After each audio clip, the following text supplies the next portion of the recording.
Hello and welcome back. We are doing conditional statements and we finished if, else and elif. Now it's time to nest these conditionals to see how nested conditionals work in Python. Let's go to Jupyter Lab and nested conditionals. First, I want to include a topic, a subtopic, not operator.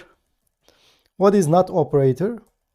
Let me tell you about this. Not operator, backticks, not operator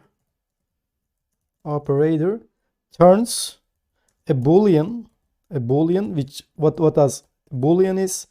A boolean is something which is true or false, turns a boolean into its opposite. Okay, that's not operator. Let's see how Python handles this. True is true. If you say not true, it will convert it to the opposite and it will say false, as you see. False is false, but not false is true, as in math and normal life. Okay, now x, let's see, x is 5. Is x equal to 5? This is assignment. Remember, this is assignment. This is equality check. Now it will say true because x is 5. 5 is equal to 5. True. Now, let's say not x is equal to 5. This one is true, right? Not true will evaluate as false, as you see here. Okay? Now, let's see it in an if statement. Now, first, I will write normal if usage, the way we used it before. If x is equal to 5, we will print x is 5, else we will print x is not 5. That's what we did so far, right? X is equal to 5. We defined x as 5. We assigned it as 5, so it's 5. It's true, so it will print this. Now, let's write this conditional with not statement, not in if statement. Now I will write as if not x equal to 5, if x is not 5, we read this, the English form is if x is not 5, if not x equal to 5, I will print x is not 5, else, what is the else? Else is the case where x is 5, right? Print x is 5. Exactly the same condition, but in different form, with not.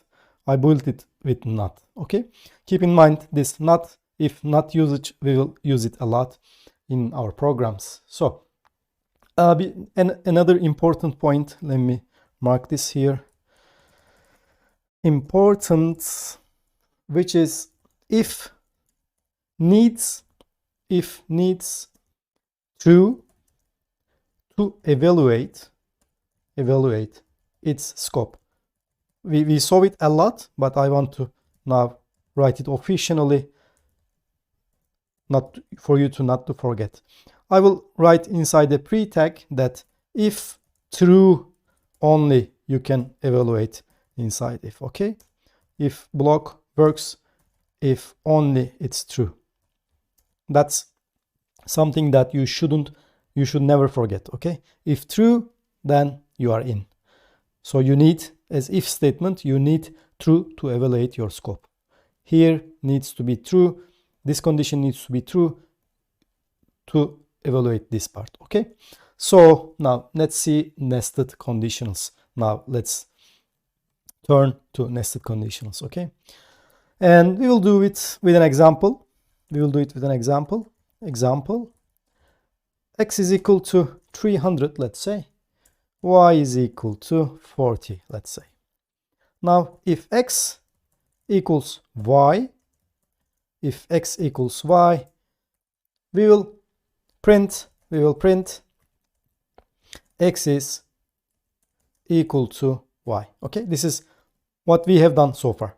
Now in else I will check another thing. Okay, I will inside this condition I will nest another condition, so we will call it nested conditional. Now what I want to check is if x is greater or less than y. So they are not equal, we know it. If they're equals, we will print this. If they are not equal, we are here. So let me write x is not equal to y equal to y. We are here. Okay, this is the condition where x is not equal to y. Now I will check if x is greater than y or not. If x is greater than y, I will print x is greater than y. Okay, if not, let's say elif, if x is equal to y, print x is equal to y. This is the second condition. We will handle this in a minute, by the way. This is the second condition where we check if they are equal with elif, and else the last condition, x is not greater than y, x is not equal to y. The only missing condition is x is less than y. X is less than y. Now if I run this, you will see since x is 300, it will say x is greater than y. That's great, but here we did something which is not best practice. We repeated ourselves with redundant code. Okay, let me show you. Now I write this one again. Since at the very beginning we check the conditional of being true, we check the true equality condition. This is the equality condition. If it's true, it will run, right? We will never come here if they are true. So if we come here, which means they are not equal, so we don't need to check equality here. Okay, and in programming we call this as redundant code, and I will make it as comment since you really don't need it. Okay, so now check with other parameters. X is equal to 10, let's say, y is equal to 50. Now x is less than y. This one. Now we check they are not true. We come here and we check if x is bigger than y. No. Then the only condition is x is less than y. Okay. Now another example. Let's do another example.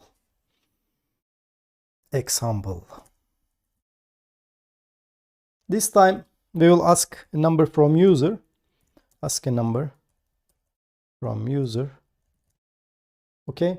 Now if the number is less than 10, now we will check another thing. If it's less than 10, if it's odd, we will write odd less than 10. Okay, if it's even, we will write even less than 10. If is greater, if it is greater than 10, I will just check. If odd, I will say odd. If even, I will just say even. Okay, first we will check the condition of being, and we will do it with a function, by the way. We will check the condition of being less than or less than 10 or not. If it's less than 10, we will do another if statement. If it's greater than 10, we will do another if statement. So let's define our function def odd. Let's call it odd or even. No parameters. So first we will ask for input, and we will say user input, and I will say input, please enter a number. To the user, please enter a number. Okay, when the user enters a number, as we already know, input input returns string, so you have to cast it to int with int function. Okay, and when you cast, we will call it as num int user input. Now we cast it. Okay, of course there might be errors, we handled it before, so it's not my concern for this example. Okay, let's say it's a valid number and we cast it to integer, it's num. Now we will check our conditions. If num, the first condition is checking if it's less than 10, right? If num is smaller than 10, now I will check if it's odd or even. If num divided by 2, modulus 2, I mean, if it's 1, then the remainder is 1, then it's odd, right? I will print this one, odd but less than 10, this one.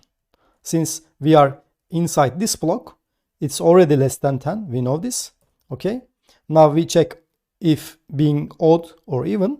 If it's odd, we say odd less than 10. Else, which means it's even, we will print even less than 10. Okay, that's the first condition. In the second one, for this, look for this one. Okay, I go down.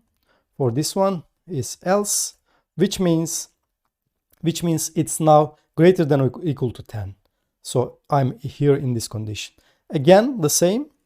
I will check for odd or even, but this time I will just print odd. I will just print even if it's even. Okay, this is nested conditional for if part. This is nested conditional for else part. So let's check. Let's run the function odd or even. First, let's enter a number which is 5. Let's say it says it's odd, right? And less than 10. Now enter another 8. It's even, less than 10. Now enter another one, 19, which is greater than 10. It will just say odd, right? It's odd. And here, and the last usage, 84, let's say, which is greater than 10 and even. So if I run this, it will say even. As you see, that's how we build nested conditionals. Very important topic, very important concept in programming. We will use it, we will do it a lot. That's mainly enough for conditionals. And also we finished nested conditionals.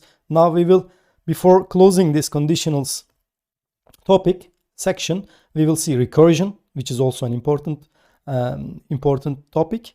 Then we will do our quiz. So join me in the next one. See you in recursion.